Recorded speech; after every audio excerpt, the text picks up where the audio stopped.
영국의 한 젊은 지질학자가 동굴 탐사를 하러 동굴 깊숙이 들어갔다가 그만 동굴 입구가 무너져 내렸습니다. 어떻게 됐습니까? 동굴에 갇히고 말았습니다. 동굴 안에 빛 한 점 들어오지 않은 깜깜한, 칠흑같이 깜깜한 그러한 동굴에 갇혔는데 나가지도 못하고 들어가지도 못하는, 꼼짝없이 죽을 수밖에 없는 그러한 상황이 되었습니다. 아직 창창하고 젊은 나이에 동굴 안에서 추위와 배고픔에 고통당하다가 죽을 것을 생각하니까 너무 아찔하고 기가 막혔습니다. 그러나 어떠한 뾰족한 수가 있을 수가 없었습니다. 그런데 어떻게 하면 좋을까? 참으로 비참하다는 생각에 사로잡혀 있는, 갑자기 자기가 어린 시절에 주일학교를 다니면서 믿었던 예수님 생각이 났습니다. 그는 하늘이 무너져 내리는 그러한 절박한 상황 가운데, 절망적인 상황 가운데서 예수님의 이름을 부르기 시작했습니다. 예수님을 믿다가 안 믿은 그 죄를 회개하고, 처음에는 그 모기 소리만큼 조그마한 소리로 예수님 저 좀 구해주세요 이렇게 기도를 했다고 합니다. 그렇게 기도를 하다가 기도가 점차로 뜨거워져서 땅에 주저앉아서 막 손바닥으로 땅을 치면서 있는 힘을 다해서 하나님 날 살려달라고, 살아계신 예수님 날 살려달라고 이렇게 부르짖어 기도를 했다고 합니다. 예수님 저를 살려주시기만 한다면 제가 다시 살아나가서 꼭 예수님 믿고 살겠습니다. 아멘. 꼭 예수님 믿을 테니까 이제 제발 좀 저를 살려달라고 막 소리를 치면서 땅을 치면서 부르짖어 기도를 했어요. 그리고 제가 하나님이 저를 살려주시면 예수님이 살아계신 하나님이신 것을 제가 모든 만난 사람에게 증거하겠습니다. 전도자의 삶을 살겠습니다. 기적의 하나님, 살아계신 하나님 역사해 주세요. 저를 살려주세요. 막 부르짖었다고 합니다. 땅을 막 치면서 기도를 한참 치다 보니까 아니 손바닥에서 뭔가 차가운 것이 느껴졌어요. 더듬더듬 이렇게 만져봤더니 금속성이 느껴졌어요. 자세히 만져봤더니 철로였어요. 철로가 뭔지 알죠? 기차 노선. 그래서 이렇게 그 철로를 따라 더듬더듬해서 철로를 따라서 한 걸음 한 걸음 나와봤더니 빛이 보였어요. 할렐루야. 예전에 누군가가 금광을 캐기 위해서 그 동굴 뒤편으로 철도를 뚫어서 금광을 캤던 곳이었습니다.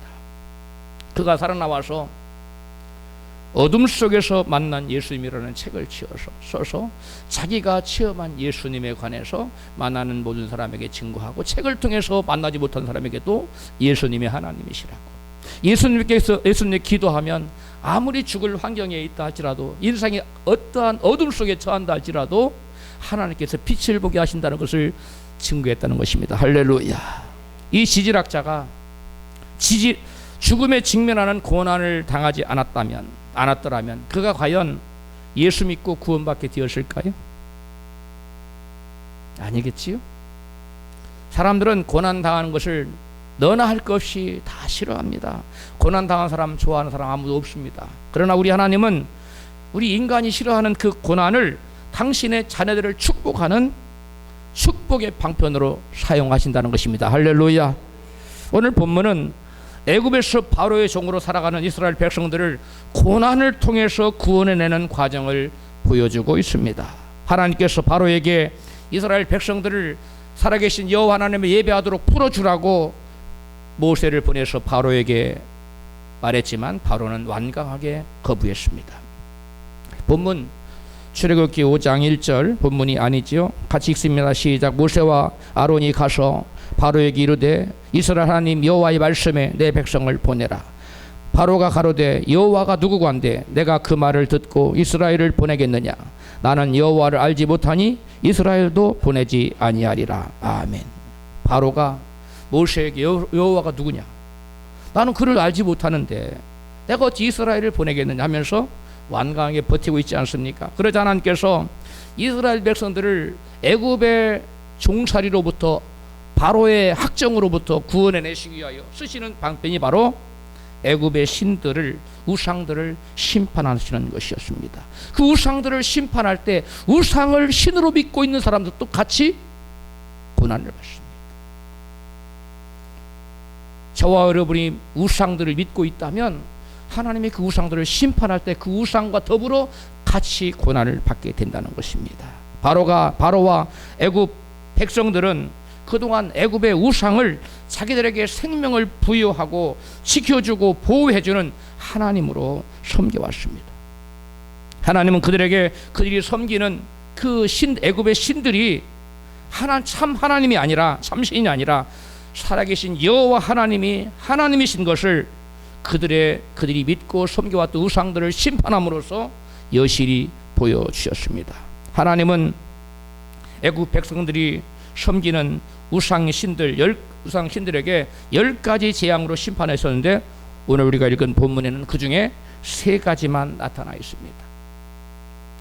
하나님께서 이스라엘 백성들에게 10가지 재앙으로 심판하셨는데, 그 10가지 심판을 통해서 그 심판 중에 애굽 백성들이 고난을 받는데, 그때 이스라엘 백성도 이 3가지 재앙을 받을 때는 같이 고난을 받았어요. 같이 심판을 받았어요. 나머지 7재앙에는 이스라엘 백성들에는 그러한 하나님의 심판을 붙지 않았습니다. 저와 여러분이 하나님을 되찾고 하나님께로 온전히 돌아오면, 우리가 믿던 우상을 버리고 우리가 믿던 세상신을 버리고 하나님께로 온전히 돌아온 사람에게는 더 이상 심판이 임하지 않는다. 그러나 우리가 세상신을 의지하고 우리가 우상을 섬기고 있는 한, 그 우상을 하나님께서 제거하기 위해서 그 우상을 심판할 때 그 우상을 믿고 의지하는 사람에게 우상에 부어지는 동일한 심판과 고난이 우상을 믿고 의지하는 사람에게 같이 임한다는 사실입니다. 하나님께서 이스라엘 백성들에게 또 애굽 백성들에게 우상 잡신들이 그들에게 복을 주는 복의 근원도 아니고 그들에게 공급을 해주시는 공급차가 아닌 것을 여실히 보여주시기 위해서 10가지 재앙을 통해서 보여주셨는데요, 그 첫째 재앙이 바로 뭐냐면, 이스라엘 백성들이 그리고 애굽 백성들이 그들에게 생명을 공급하는 생명의 젖줄로 여기던 나일강을 심판하셨어요. 즉 이스라엘 백성 나일강을 뭘로 여겼냐면 자기들의 신으로 여겼어요. 자기들의 생명을 주는 신으로 여겼습니다. 그래서 그들이 믿고 있는 나일강을 심판해서 그 나일강을 피로 변하게 만들었어요. 애굽 백성들은 나일강을 생명을 주는 신으로 믿어왔는데, 그들이 믿던 우상이 피로 변하는 심판을 받고 말았습니다. 나일강이 더 이상 저들에게 생명을 공급하는 뭐가 아니라는 겁니까? 신이 아니라는 겁니다. 오히려 저들에게 생명을 주고 저들을 지켜주고 보호해주는 그러한 신이 아니라 도리어 저들을 괴롭히는 피가 되었고 말았습니다. 그들이 섬기던 나일강, 그것은 저들에게 더 이상 신이 아니라는 것을 하나님은 나일강을 심판하면서 보여줘요. 나일강이 피로 변하니까, 나일강을 자기들이 하나님으로 섬기던 사람들에게 그 나일강이 뭐가 되었어요? 고통으로 다가왔어요. 고난으로 다가왔어요. 저와 여러분이 그 무엇이든 간에 우상으로 섬기며 그것을 믿고 의지하면, 그것을 우리로부터 그것으로부터 건져내기 위해서, 구원해내기 위해서 그들을 심판할 때 우리도 같은 고난을 받게 된다는 것입니다. 두 번째로, 풍요와 다산을 준다고 믿고 개구리 모양으로 애굽 백성들은 형상을 만들었어요. 그래서 헤카라는 이름을 붙여서 개구리 신을 그들은 섬겼습니다. 나일강이 이렇게 범람하고 나면 12월 중순경에 그물들이 다 빠져나갑니다. 그 물이 곧 빠지고 나가면 나일 강변에 비옥한 토양 위로 수많은, 그 땅을 볼 수 없을 만큼 수많은 개구리들이 가득 넘쳐난다고 합니다. 올라온다고 해요. 그래서 애굽인들은 비옥한 옥토 위에 등장하는 이 수많은 개구리떼들을 보고서 저 풍성한 개구리떼들이 자기들에게 뭘 준다? 풍요와 또한 다산을, 많은 생산을 허락한다고. 왜? 애굽 그 당시에는 많은 자녀를 낳는 것이 뭐였습니까? 축복이었습니다. 개구리들이 어마어마하게 올라오니까 우리에게도 저만한 많은 자녀를 많이 낳도록 복을 주는 신이 바로 개구리 신이다 해서 헤카라는 신으로 만들었어요. 하나님은 애굽 백성들이 그리고 그들의 동화되어서 같이 그 개구리가 우리들에게 풍요를 주고 다산의 축복을 준다고 믿었던 그런 잘못된 믿음을 하나님께 깨뜨리시기 위해서 개구리를 통해 저들에게 재앙을 내려요. 그들이 믿고 섬겼던 개구리가 이제는 밥 위에도 올라가고 이불 속에도 들어가고, 그 다음에 모든 모든 그들의 상할 정문에 대국이가 때를 이루고 있어. 자기들을 보호해주고 자기에게 축복을 준다는 개구리가 자기들에게 뭐가 되고 말았습니까? 괴로움의 원인이 되고 말았어. 그리고 하나님께서 그들이 보란 듯이 모든 개구리들을 일시에 죽여서 없애버렸어. 자기들에게 생명을 주고 풍요를 주고 많은 생사를 준다고 믿었던 개구리는 저들의 신이 아닌 것을 하나님이 개구리 신을 심판하심으로 여실히 보여주신 것입니다. 세 번째로 애굽 사람들이 생명과 풍요를 가져다주는 신으로 섬기는 흙을 심판하셨는데요. 흙을 이가 되게 해서 심판하셨어요. 티끌이 이가 되는 심판이 세 번째 재앙이었는데요. 티끌이라는 단어는 히브리 원어로 아파르라는 단어예요. 이 아파르라는 단어는 원래 마른 흙이라는 뜻이에요. 흙이에요. 흙. 그러니까 흙을 날린 거예요. 흙 먼지를 날린 거예요. 그 먼지가 뭐가 됐습니까? 이가 되었어요. 이 모르는 사람, 우리 젊은 친구들은 모를까요? 모르는 사람도 있겠죠. 요즘 이가 없으니까요. 근데 못 사는 나라에 가면 이가 막 더글더글합니다. 우리 어렸을 때도 여학생들 머리에 막 이 막 잡고 그랬죠. 예. 요즘은 그런 일 없지요. 그 이가 온 먼지가 이가 됐으니까 얼마나 이가 많아요. 온 애굽 천지에 이로 뒤덮였습니다. 그들은 흙이 자기들에게 생산물을 낳게 하고 생명을 주는 그러한 공급이라고 생각했는데 흙이 뭐가 돼버렸어요? 이가 돼서 자기들을 뭐예요? 괴롭히는 존재로 하나님이 드러나게 함으로써 너희들이 섬기는 흙인 너희들을 이렇게 생명을 주는 뭐가 아니다? 신이 아니다. 너희들의 공급체가 아니다. 오직 살아계신 여호와만이 너희의 공급체라는 것을 온전히 보여주는 것이 바로 뭐냐면 흙을 심판하여 흙이 뭐가 되게 했어요? 이가 되는 심판으로 하나님 보여주신 것입니다. 애굽인들이 믿고 섬겨오던 이 세 가지 우상을 애굽인들뿐만 아니라 그들과 함께 오랫동안 무려 430년을 같이 살아오던 이스라엘 백성들도 그들에게 동화되어서 애굽 백성들에 동화되어서 같이 섬겼어. 개구리를 섬기는가 하면 나일강을 섬기고 흙을 신으로 섬기는 그러한 잘못된 신앙을 이스라엘 백성은 또 같이 가지고 있었어요. 그래서 하나님께서 이 세 가지 우상을 심판하실 때 애굽 백성들뿐만 아니라 누구까지도 우상을 신으로 믿었던 이스라엘 백성들에게도 함께 고난을 허락하셨습니다. 하나님 외에 그 어떤 우상이 자신에게 복을 준다고 믿는 사람은 자기가 믿고 의지하던 그 우상신이 심판을 받아야만 하나님께로 돌아올 수가 있습니다. 그래서 하나님께서 애굽 백성들과 이스라엘 백성들이 우상으로 섬겨오던 나일강과 개구리떼와 흙을 심판하셨던 것입니다. 그제서야 이스라엘 백성들과 소수의 애굽 백성들이 그러한 자기들이 믿고 의지하던 우상신을 버리고 여호와께로 돌아와 구원을 받을 수가 있게 되었던 것입니다. 오늘날도 마찬가지입니다. 어떤 사람들은 재물을 자기의 일생의 신으로 생각하고 물질신, 즉 만문신을 자기에게 자기 인생을 풍요롭게 하는 신으로 여깁니다. 그래서 물질이 없으면 죽는 줄 알아요. 돈 떨어지면 죽는 줄 알아요. 돈이 자기 생명을 지켜주고 자기 인생을 보호해준다고 믿고 있는 사람은 물질을 우상으로 섬기는 사람입니다. 또 다른 사람들은 높은 지위나 권력이나 쾌락이나 사랑이나 이런 것들을 자신의 인생의 행복한 삶을 보장해주는 신으로 섬기며 살아가고 있습니다. 하나님께서는 그들이 믿고 의지하는 그러한 우상들을 완전히 제거할 때 사람들은 그것이 이것들이 나에게 생명을 주거나 내 인생을 행복하게 하거나 내 인생을 책임지는 것이 아니라는 사실을 깨닫고 그때서야 우상을 버리고 하나님께로 회개하고 돌아오는 역사가 나타나게 되는 것입니다. 그래서 하나님께서는 사람들이 그 누군가를 하나님께서 구원하시고자 할 때 그가 믿는 우상을 먼저 심판하십니다. 돈을 우상으로 섬기는 사람에게는 하나님께 돈을 거두어 가십니다. 건강이 최고야. 내 주먹을 믿어야지. 건강만 있으면 뭐든지 할 수 있어. 건강을 자기의 신으로 섬기는 사람 건강을 치십니다. 또 가정 화목이 최고지 하고 그것을 가장 우선시하는 사람에게는 하나님이 그것을 거두어 가십니다. 높은 지위나 권력을 신으로 여기는 사람에게 하나님 그것을 거두어 가셔요. 그것을 심판하는 거예요. 그것을 거두어 갈 때 우리는 그것과 연합되어 있던 그것을 우상으로 섬기던 사람들에게는 뭐가 따릅니까? 고난이 따릅니다. 고통이 따릅니다.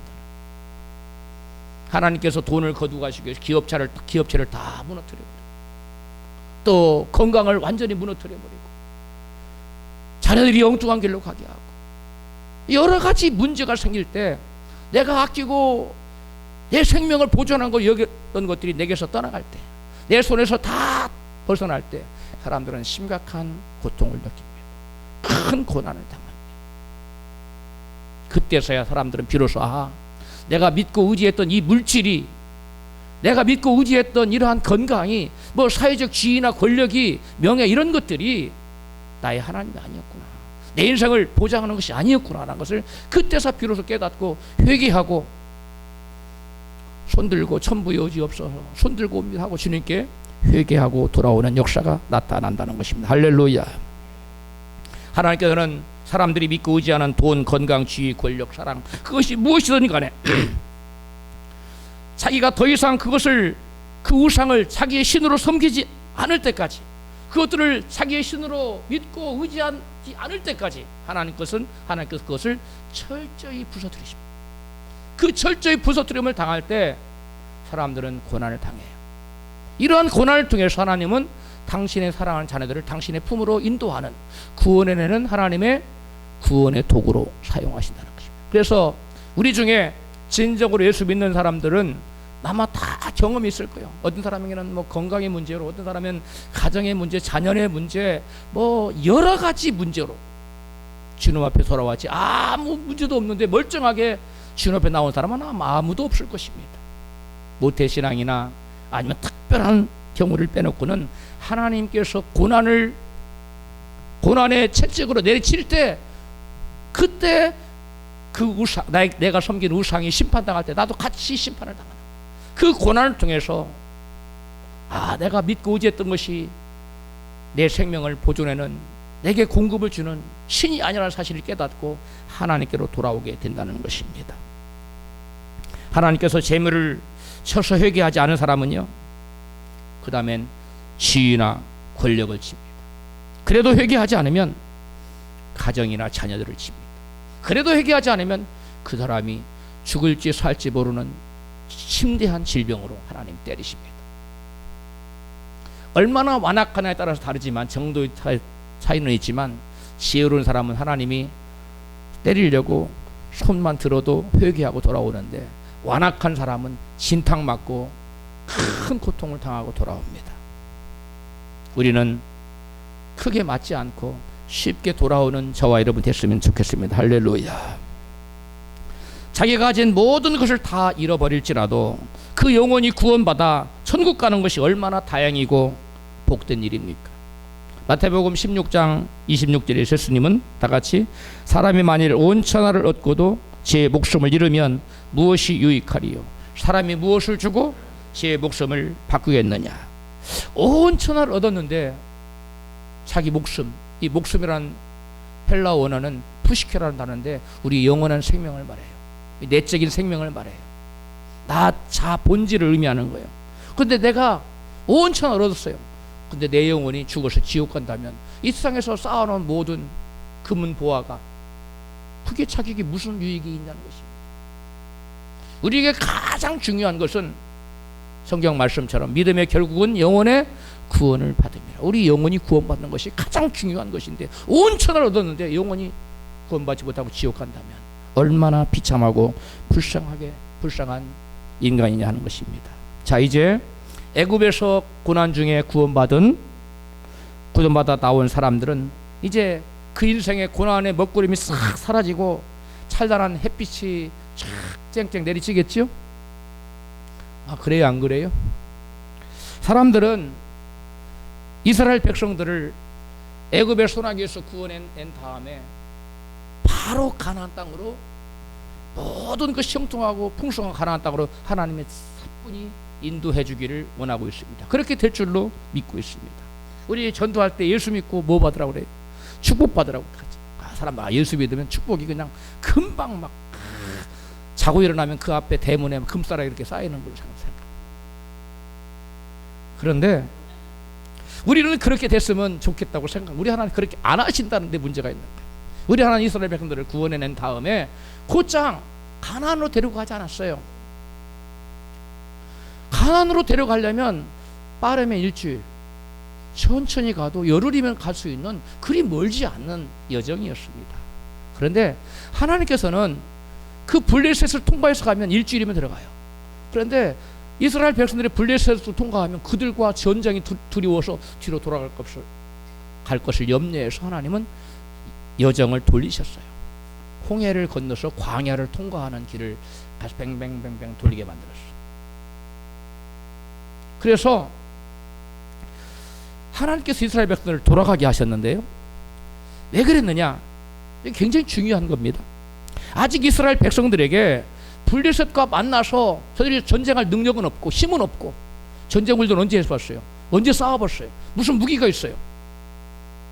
아무런 조직도 없는데 어떻게 블레셋과 싸웁니까? 그들이 블레셋과 싸우는 방법 딱 단 한 가지예요. 뭘로 싸웁니까? 믿음으로, 하나님의 권능으로 싸울 수밖에 없는 믿음이 없어요.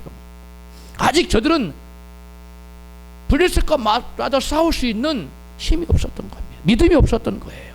게다가 이스라엘은 가나안 족속을 또한 가나안 족속에 들어간다. 가나안 족속을 내쫓았고 자기 땅으로 차지해. 가나안 족속과 싸워서 이길 힘도 없었어요. 오히려 가나안 족속에게 동화되어서 가나안 족속의 죄를 답습하고 가나안 족속들이 우상을 답습할 수밖에 없는 이스라엘의 정체성이 전혀 없었던 거예요. 자기들이 누군지도 몰라요. 애굽의 종과 하나님의 자녀된 신분이 얼마나 큰 차이가 있는지 저들은 전혀 의식하지 못했고 아직도 못했어요. 이스라엘의 정체성을 몰랐어요. 하나님 백성된 그러한 신분의 정체성을 전혀 알지 못했어요. 아직 이스라엘의 정체성이 확립되기 이전이었어요. 그래서 거기 들어가면 안 돼요. 이스라엘이 사라져버려요. 그리고 애굽에게 가나안의 그 우상의 음란한 그러한 도덕에 여러분 매몰되고 마는, 동화되고 마는 그러한 결과를 가져올 수밖에 없을 것을 하나님 너무나 잘하셨기 때문에 하나님은 그리로 곧장 인도하지 않으셨어요. 그래서 하나님은 이스라엘이 살아계신 하나님을 만나고 체험하여 알도록 하기 위해서 광야를 인도하셨고요. 그래서 그 광야에서 이스라엘 백성을 교육하고 훈련하는 장소로 하나님이 삼기 위해서 이스라엘 백성들을 가나안이 아닌 먼저 어디로? 광야로 인도하신 거예요. 우리는 다 광야는 건너뛰고 가나안으로 가기 원하지요. 아닌 분 계시면 아멘 하세요. 아무도 없죠. 또 아멘 한 분이 또 계시네요. 나올 줄 알았어요. 아무도 거기를 곧장 들어가고 싶지 않은 사람 누가 있겠어요? 다 들어가고 싶지만 들어가면 그 영혼이 멸망해요. 가나안에 동화돼요. 세상에 동화되고 말아요. 죄에 끌려다니고 말아요. 하나님 백성으로 살 수가 없어요. 믿음으로 살 수가 없어요. 하나님과 아시기 때문에 하나님께서 우리를 세상에서 구원해낸다 할지라도 곧바로 가나안 천국으로 만사 형통의 복으로 우리를 인도하지 않고 광야로 들어가게 하셔서 하나님을 체험하며 교육받고 훈련받게 하는 하나님께서 과정을 허락하신다는 거예요. 깨달아지시면 크게 아멘 하십시다. 애굽에서의 옛사람의 가치관을 그리고 애굽에서의 옛사람의 그 죄된 습성을 벗게 하시고 오직 여호와 하나님만을 믿고 하나님만 의지하며 사는 법을 하나님께서는 광야에서 가르치시기를 원하셨어요. 그래서 광야로 들이신 거예요. 이스라엘은 애굽의 종으로서의 옛사람의 삶의 방식을 버리고 하나님 백성으로서의 새 사람의 삶의 방식을 광야에서 배워야만 했습니다. 그래서 광야로 인도하신 거예요.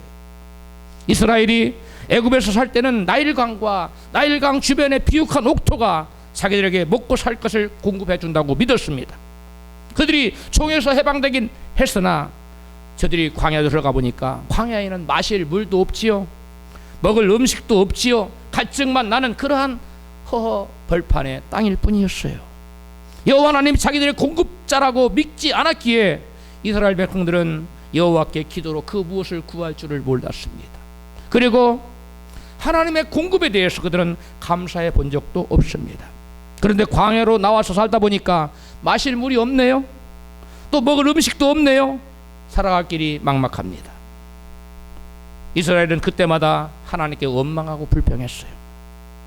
그런데 모세는 이미 광야에서 40년 훈련을 통해서 여호와가 누구신지, 이러한 절박한 때는 어떻게 해야 되는지는 광야 40년 동안 모세는 이미 훈련받고 교육받았기 때문에 이때는 뭐 해야 된다? 무릎을 꿇어야 된다. 할렐루야. 두 손을 높이 들어야 된다. 있는 힘을 다해 부르짖어야 된다. 모세는 터득했어요. 그래서 물이 없는 고난을 당할 때, 먹을 것이 없는 고난을 당할 때, 홍해 앞에 다다랐을 때 모세는 어떠한 역경과 인생의 위기를 만났을지라도 모세는 하나님께 원망하라 불평하지 않고 무릎 꿇고 두 손 들고 주여, 이러한 문제가 있나이다. 주께서는 능치 못함이 없사오니 이 문제를 해결하여 줄 줄로 믿습니다 하고 감사하며 기도했어요. 할렐루야. 이스라엘 백성들이 문제가 생길 때마다 원망하고 불평할 때는 그 어떠한 기적도 일어나지 않았습니다. 왜 물 안 준다고 난리를 쳤지만 물이 생기지 않았어요. 왜 먹을 것이 없다고 난리가 쳤지만 먹을 것이 생기지 않았어요. 그러나 모세가 무릎 꿇고 기도했을 때 반석을 쳐서 물이 나왔는데, 그 물이 온 이스라엘 백성 200만 정도를 먹여 먹일 수 있는 반석에서 물이 나와서 강이 되었다고 성경 기록하고 있어요. 할렐루야. 강물이라는 물이 쏟아져 나왔어. 갈증이 납니까? 모세처럼 부르짖어 기도하면 우리 하나님께 들으시고 그들이 먹고 남을 수 있는, 동물까지도 다 먹을 수 있는 강물과 같은 물을 공급해 주시는 하나님이신 것을 믿으십시오. 모세가 또 기도했을 때 먹을 것이 없다고 백성들이 원망하고 불평하자 모세가 무릎 꿇고 기도하자 하나님께서 하늘 문을 여시고 하늘 양식을 내려주셨는데, 소위 뭐라고 하는 겁니까? 만나라고 하는 것을.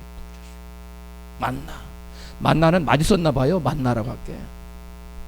맛있는 하늘의 양식을 하나님께서 하늘 문을 여시고, 모세가 기도했을 때 공급자이신, 이스라엘의 공급자이신, 저와 여러분의 공급자이신 여호와 하나님께서 만나를 쏟아 내려 부어준 줄로 믿습니다. 여호와 하나님은 이스라엘의 공급자로,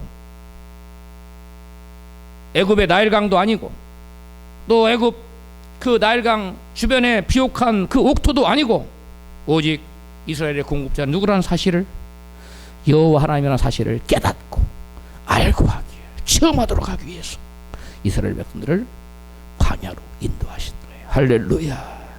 마실 물과 먹을 음식이 없어도 염려하지 말고 공급자인 여호와께 기도하면 풍족히 주시는 것을 광야에서 하나님은 그들에게 배우게 하셨어요. 시편 78편 15절은 이것이 말씀하고 있습니다. 같이 읽습니다. 광야에서 반석을 쪼개시고 깊은 수원에서 나는 것 같이 저희에게 물을 흡족히 마시우셨으며, 23절 저가 위에 공창을 명하시며 하늘 문을 여시고 저희에게 만나를 비같이 내려 먹이시며 하늘 양식으로 주셨나니. 아멘. 광야의 고난은 다른 고난이 아닙니다. 당장 눈에 보이는 마실 물과 먹을 음식이 없어서 믿음이 없이는 살아가기가 막막한 곳이 바로 광야입니다. 어떤 곳이 광야라고요? 뭐가 없이는 살아갈 수 없는 곳, 믿음이 없이는 도대체가 살아갈 수 없는 그러한 막막한 곳이 광야예요. 그러나 그 광야는 하나님을 체험할 수 있는 곳이요, 하나님이 그들의 필요를 채워주시는 곳이요, 하늘의 만나를, 하늘의 양식을 체험할 수 있는 그러한 은혜로운 곳이라는 사실을 깨달으시기를 바랍니다. 광야는 눈에 보이는 것만 없을 뿐이지 눈에 보이지 않는 무궁무궁한 자원이 있다는 거예요. 그 자원을 우리가 믿음으로 구하기만 하면 하나님께서 하늘 문을 여시사 그들의 모든 필요를 채워주신 것을 믿으십시다. 그래서 광야는 공급자이신 하나님께 믿음으로 구하지 않으면 살 수 없는 곳이기에, 광야는 곧 무엇을 배우는 곳입니까? 믿음을 배우는 곳이, 믿음을 키우는 것이, 믿음을 배양해가는 것이 바로 광야입니다. 광야를 겪지 않고는 그 누구를 막론하고 믿음이 세워질 수가 없습니다. 왜? 광야에서 기도할 때 하늘문이 열려지고 반석에서 물을 내시는 여호와 하나님을 체험할 수 있기 때문에, 광야는 고난 그 자체가 아니라 그 고난을 통해서 우리에게 하나님께 주시고자 하는 놀라운 축복을 체험하는, 신령한 복을 누리는 복된 장소라는 사실을 깨닫고, 광야의 고난 중에 원망하나 불평하지 말고 모세처럼 감사하며 기도하는 저와 여러분 되시기를 주의 이름으로 축원합니다. 광야에서의 삶의 방식은 두 가지 중에 한 가지밖에 없습니다. 하나는 이스라엘 백성들처럼 세상 것이 없다고, 먹을 것이 없다고, 마실 물이 없다고, 또 고기를 못 먹는다고, 정력이 쇠해졌다고 원망불평할 것이야. 원망불평하며 사는 그러한 삶의 방식. 세상 것을 여전히 광야에서 여전히 세상 것이 없다고 원망하고 불평하는 삶이에요. 그런 삶을 살아가면 여전히 고난의 깊이가 더 심해져. 더 고난의 체감 온도가 더 높아져요. 날씨가 꼭 낮아야, 온도가 낮아야 추위가 아니고, 온도가 높아서 꼭 추위를 크게 느끼나 체감 온도라는 게 있어요. 갑자기 날씨가 뜨뜻하다가 갑자기 날씨가 뚝 떨어지면 영상 5도인데 추워져요. 추위를 느껴요. 그러나 평상시 추웠다가 마이너스 5도면 그게 추위입니까? 추위를 안 느끼듯이 체감 온도라는 게, 영적인 체감 온도라는 게 있어요. 저와 여러분이 하나님을 믿을 때 이 광야에서 느끼는 고난의 체감 온도라는 게 있어요. 고난의 체감 온도. 이 고난의 체감 온도는 누가 강하게 느끼느냐? 광야에서.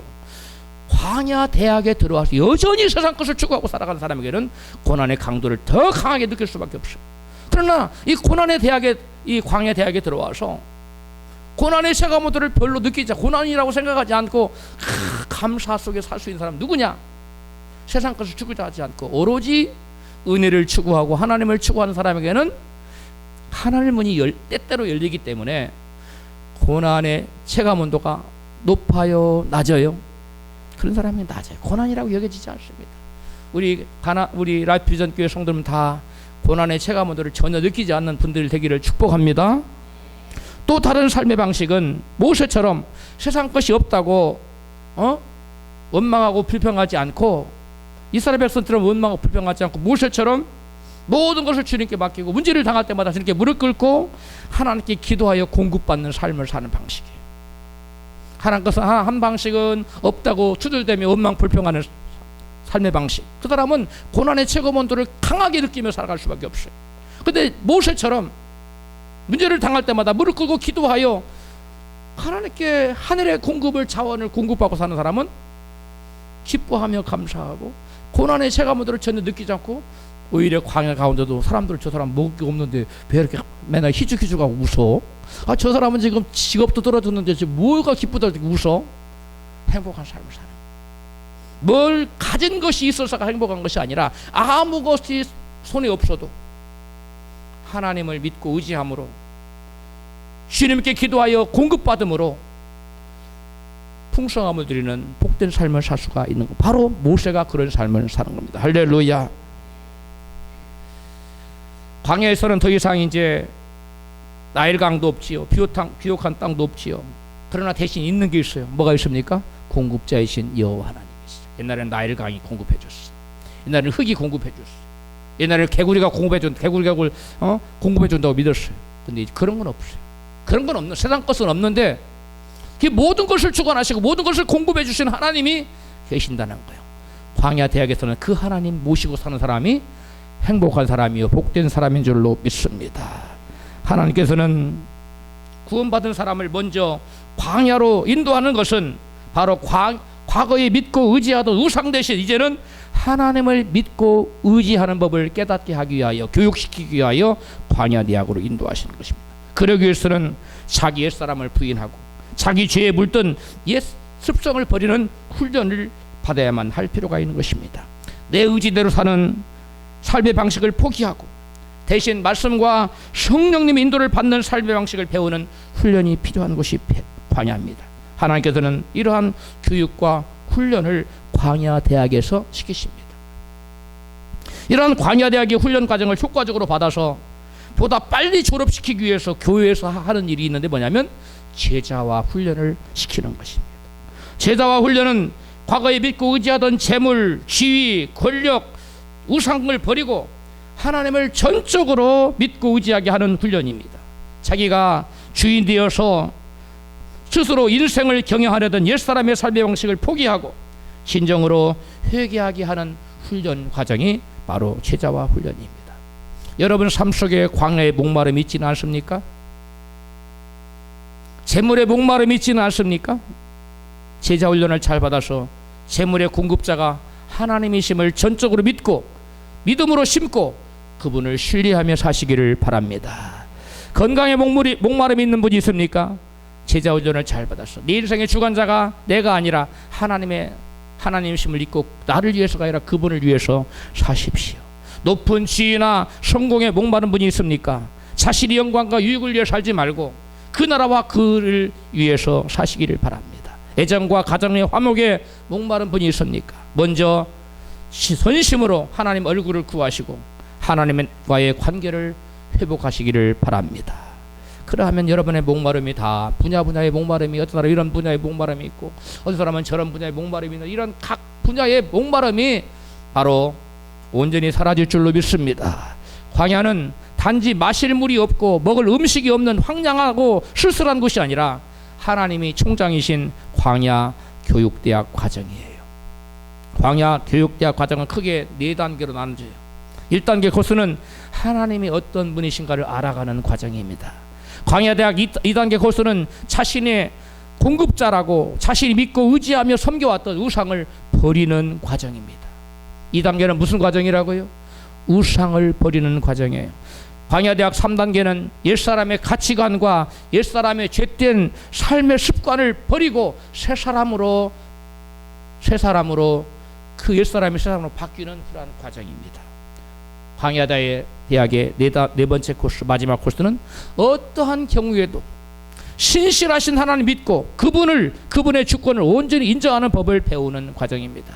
이 마지막 이 훈련 과정을 마쳐야 광야대학을 졸업합니다. 광야대학의 마지막 과정은 광야대학 과정을 얼마나 잘 이수했나를 확인하기 위해서 광야대학 졸업시험을 치르는 고난이 따라요. 고린도후서 1장 8절을 우리 한번 같이 읽습니다.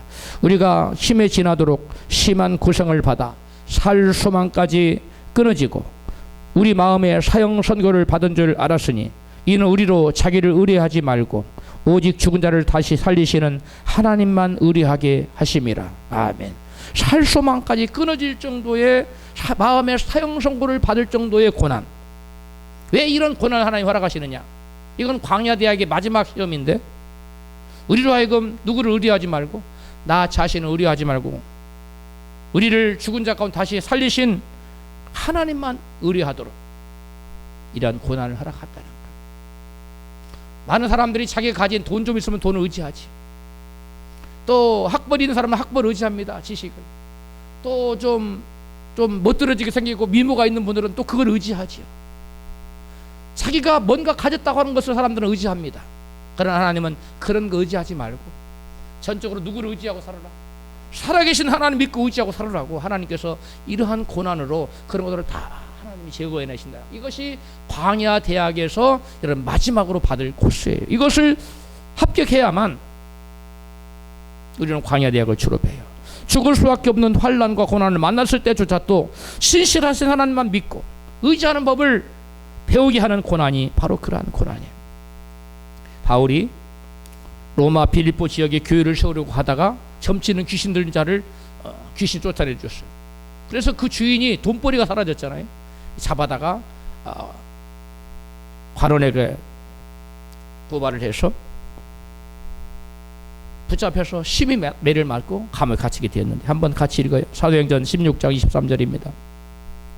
만이 친후에 옥에 가두고 갈수에게 분부하여 든든히 지키라 하니 그가 이러한 영을 받아 저희를 깊은 옥에 가두고 그 발을 착고에 든든히 채웠더니 밤중쯤 되어 바울과 실라가 기도하고 하나님을 찬미하며 죄수들이 듣더라. 아멘.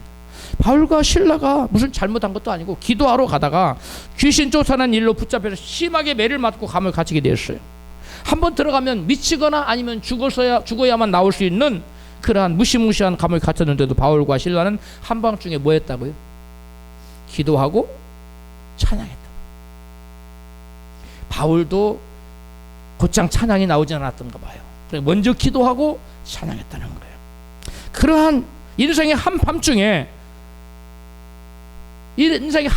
고난 가운데 기도하고 찬송할 수 있었던 것은 바울과 실라가 어떤 사람이었다는 거예요? 하나님을 전적으로 신뢰하고 믿고 의지하는 사람이었다는 것입니다. 광야대학의 마지막 과정은 절체절명의 위기 상황 속에서도 끝까지 주님을 신뢰하는가 여부를 확인하기 위한 테스트예요. 바울과 실라가 그 시험을 통과하자 그들에게 옥문이 열리고 창고가 풀리는 가나안이 펼쳐졌어요. 사도행전 16장 26절입니다. 시작. 이에 호련히 큰 지진이 나서 옥토가 움직이고 묵이 곧 다 열리며 모든 사람의 매인 것이 다 벗어진지라. 아멘. 우리가 광야대학을 졸업하면 우리 앞길에 이와 같이 가나안에 들어가는 그 형통의 복이 많은 역사가 나타납니다. 광야대학의 마지막 코스를 잘 통과한 또 한 사람을 소개합니다. 그 사람 바로 다윗입니다. 그는 광야에서 사울에게 쫓겨서 무려 17년간은 광야에서 쫓기는 삶을 살았어요. 망명자의 삶을 살았어요. 목숨을 부지하기 위해서 이리저리 쫓겨다니는 삶을 살았어요. 다윗이 사울왕을 피하다 더 이상 피할 길이 없자 이제는 블레셋 왕 아기스에게 망명을 갔어요. 그래서 아기스 왕이 이 다윗 왕을 받아주고 다윗의 병사들을 받아줘서 시글락이라는 땅을 주면서 거기 살아라고 그랬어요. 그런데 이 블레셋과 이스라엘과의 전쟁이 일어났어요. 그러자 블레셋 왕 아기스가 이 다윗 왕과 그 부하들을 그 병사들을 이 용병으로 쓰기로 원했어요. 그래서 거기 참전하려고 했는데 블레셋의 방백들이 안 된다고. 그가 전쟁에 나가면 오히려 사울왕에게 화해하기 위해서 사울왕 편을 들 거라고, 이스라엘 편을 들 거라고. 그래서 전쟁에 못 나가고 사흘 만에 자기들의 본거지인 시글락으로 돌아왔어요. 시글락에 돌아왔더니 이게 놀라운 일이 벌어지고 있었어요. 무슨 일이 벌어졌느냐? 자기들의 온 가족과 그 다음에 이 집들이 다 불타고 쓰였었어요. 사무엘상 30장 3절입니다. 시작. 다윗과 그의 사람들이 성에 이르러 본즉 성이 불탔고 자기들의 아내와 자녀들이 사로잡혔는지라. 다윗과 그와 함께한 백성이 울 기력도 없도록 소리를 높여 울었더라. 기가 막힌 일이 아닙니까? 3일 만에 돌아와 봤더니 성이 다 불타버려서 집들이 다 불타고 가축들 다 끌어가 버리고 자기 자녀들 부모들 형제자매들 싹 사라져 없었어. 이런 난감한 상황이 닥쳤는데 얼마나 힘들었겠어요. 그런데 다윗에게는 이것으로 끝이 아니었어요. 다윗에게는 더 큰 시련이 또 닥쳐왔어요. 다윗의 수하들이 너무나 울분이 벅차서 다윗을 돌로 들어 치서 죽이자고 이런 일이 나타나. 사무엘상 3장 36절입니다. 시작. 백성들이 자네들 때문에 마음이 슬퍼서 다윗을 돌로 치자 하니 다윗이 크게 다급하였으나 그의 하나님 여호와를 힘입고 용기를 얻었더라. 세 번역에서는 자기가 믿는 주 하나님을 더욱 굳게 의지하였다 이렇게 되어 있어요. 다윗이 얼마나 믿음이 좋은 사람이었냐. 이러한 절박한 상황 가운데서도 흔들리지 않고 자기들의 그동안 다윗의 버팀목이 되었던 수하들이 이제 돌로 쳐 죽인다 하는데도 다윗은 요동하지 않고 하나님 원망한 하나님 이럴 수가 있습니까? 저는 어떡하라 이러지 않고 오히려 하나님의 이 어려운 상황 가운데 하나님을 더욱더 뭐 하였더라? 의지하였더라. 하나님 의지해서 뭘 얻었더라? 용기를 얻었더라. 이러한 다윗에게 우리가 배워야 될 아주 놀라운 사실이 있어요. 그게 뭐냐면 어떠한 상황 가운데서 하나님 의심하지 말다는 거예요. 하나님을 선하신 하나님이라는 사실을 믿으십시오. 하나님은 합력의 선을 이루시는 선하신 하나님이라는 하나님의 성품 믿어야 되고, 하나님은 약속을 반드시 실현하시는 신실하신 하나님이라는 사실을 저와 여러분이 믿어야 될 줄을 믿습니다. 바울은 이 두 가지를 확실히 믿고 하나님의 성품에 대한 믿음이 있었어요. 확고한 믿음이 있었어요. 어떠한 믿음? 하나님은 선하신 하나님이시다. 하나님은 신실하신 하나님이십니다. 저도 너무나 힘들고 어려울 때는 제가 하나님께 고백하는 게 있어요. 하나님, 저는 환경을 보지 않습니다. 저는 단지 하나님이 선하신 하나님이라는 사실만을 믿습니다. 하나님, 환경은 어떨지라도 저는 그거 보지 않습니다. 저는 하나님이 신실하신 하나님이시라서 당신의 뜻을 이루시고 당신의 약속을 반드시 이루시는 하나님인 것을 믿습니다. 고백합니다. 할렐루야. 이거 제가 누구한테 배웠게요? 다윗에게 배웠어요. 다윗에게 배우십시오. 이 절박한 상황 가운데서 다윗은 하나님 원망하지 않았어요. 선하신 하나님, 신실하신 하나님이 합력의 손으로 바꿔 주실 걸 믿고 다윗은 하나님을 의지했고 하나님으로부터 힘을 얻었다고 성경은 말씀하고 있습니다. 그래서 하나님은 이러한 시험에 통과하자 다윗은 어떻게 했습니까? 하나님께서 다윗을 가나안으로 인도했어요. 자, 그 과정을 한번 봅시다. 이 다윗이 여호와를 의지하는 과정, 원망하지 않고 다윗이 하나님 선하신 하나님 믿고 하나님 인도를 구하는데 30장 사무엘상 30장 8절입니다. 시작. 다윗이 여호와께 묻자와 가로되 내가 이 군대를 쫓아가면 미치겠나이까? 여호와께 대답하시되 쫓아가라. 내가 반드시 이기고 정령도로 찾으리라. 아멘. 여기 다윗을 보십시오. 아이 저 같으면 뭐 하나님께 물을 겨루를 여기가 있어 빨리 지금 쫓아가야지. 그렇지 않습니까? 아직 한시가 급한데 야 예불을 가져와라 뭐 해가면서 시간을 지체할 겨루. 다윗은 차분하게 하나님께 묻습니다. 위급한 상황이 닥쳤을 때 감정이 앞서서 내가 먼저 나가면 안 됩니다. 다윗처럼 하나님께 묻는 저와 여러분 되십시다. 하나님이 가라고 그러잖아요. 그래서 절망적인 상황에서 끝까지 선하신 하나님 믿었던 다윗은 그 하나님 말씀대로 쫓아가서 자기들의 아내들, 자녀들 다 되찾고 가축도 다 되찾고 저들의 가축까지 다 포획물로 노획물로 가지고 오는 결과를 가져왔다는 거예요.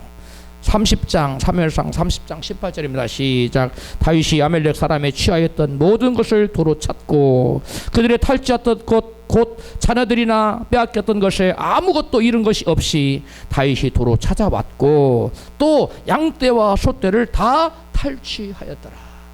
저들의 양떼까지도 뺏어오는 그런 전화위복의 결과를 가져왔어요. 왜 그러느냐? 다윗이 위기 중에도 선하신 하나님, 함내게 선을 주시는 선하신 하나님, 약속을 반드시 지키시는 신실하신 하나님을 온전히 믿어드렸기 때문에 가능한 일이었습니다. 할렐루야. 문제를 당할 때 선하신 하나님을 믿으십시오. 문제를 당할 때 신실하신 하나님을 믿으십시오. 그러한 믿음이 있을 때 저와 여러분에게서 우리를 죽이기 위해서 우리를 무너뜨리기 찾아와 눈수와 칸막이 어떠한 여러분 괴계도 한 길 왔다가 일곱 길로 사라지게 될 줄로 믿습니다. 다윗은 믿음의 시험에 합격하여 광야 대학을 졸업하고 곧장 가나안에 들어가게 되어서 그가 유대인의 왕이 되었다고 성경은 기록하고 있습니다. 이 엄청난 시험을 통과하자 새벽이 되면 더 깜깜한 것처럼 보여요. 아침이 되기 직전이 바로 제일 깜깜하다 하는데 바로 그와 같이 다윗에게 놀라운 이 엄청난 시련이 있은 지 불과 며칠 사이에 다윗은 유대인의 왕이 됩니다. 사무엘하 2장 1절입니다. 그 후에 다윗이 여호와께 물어 가로되 내가 유다 한 성으로 올라가리이까? 이게 문제냐면 사울이 블레셋에 팔려서 이스라엘이 나라가 사울왕이 죽고 난 다음에 내가 이제 이스라엘을 올라가냐고 물었을 때 유다 한 성으로 올라가냐고 물었을 때 여호와께서 가라사대 올라가라. 다윗이 가로되 어디로 가리이까? 가라사대 헤브론으로 갈지어다. 헤브론은 유대 땅입니다. 그동안 다윗은 어디 살았다고요? 어디에 살았어요? 가나안이 아니라 어디 살았어요? 시글락 땅, 블레셋 땅에 살았어요. 이제 가나안으로 들어가기 하나님 가나안으로 인도하시는 거예요. 시험을 마치면 광야대학의 시험에 합격하면 가나안 땅으로 인도해 들으시는 줄로 믿습니다. 시험에 합격해야 돼요. 자, 4절. 유다 사람들이 와서 거기서 다윗에게 기름을 부어 유다 족속에 뭘 삼았더라? 왕을 삼았더라. 비로소 왕들. 광야 대학의 시련, 환난, 고난을 여러분 믿음으로 잘 이겨내시기를 바랍니다. 그곳에서 믿음을 키우시기 바랍니다. 여기서 믿음을 키워야 놀라운 광야로 들어갈 수 있고 그곳에서 다윗처럼 왕이 될 수 있어요. 믿으시면 아멘 하십시다. 다윗은 믿음의 시험에 합격하여 광야 대학을 졸업하고 이제 가나안에 들어가 유다 족속의 왕이 됐어요. 여호수아나 사사들도 온전히 차지하지 못했던 하나님이 주시기로 약속한 가나안 땅을 다윗은 온전히 차지했어요. 너희는 여기서부터 여기까지 내가 땅을 주겠다. 동에서는 어디서 서쪽 어디까지 남에서 어디서부터 이렇게 주기 약속했는데 여호수아도 사사들도 아무도 그 땅을 전체를 차지하는 사람이 아무도 없었어요. 근데 누가 그걸 온전히 차지했습니까?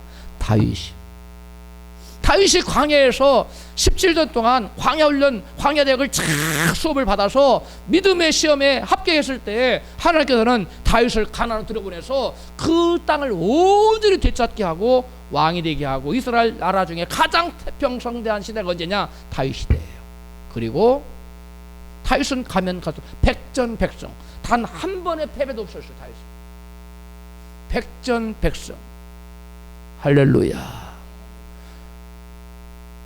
여러분 이와 같이 놀라운 일이 나타난 거예요. 저와 여러분이 광야 대학에서 믿음을 잘 키워서 그 믿음의 시험에 합격한 하나님께서는 가나안으로 인도하실 줄로 믿습니다. 가나안이 기다리고 있어요. 그러나 가나안에 들어가면 목사님 그러면 고난이 전혀 없습니까? 형통함이 주를 이루어요. 그런데 다윗이 밧세바와 간음죄를 범하고 또 그 죄를 가리기 위해서 우리아를 죽이라고 살인 교사를 한 그러한 엄청난 중대한 죄를 짓자 다윗에게는 이루 말할 수 없는 놀라운 고난이 환란이 바람이 닥쳐옵니다.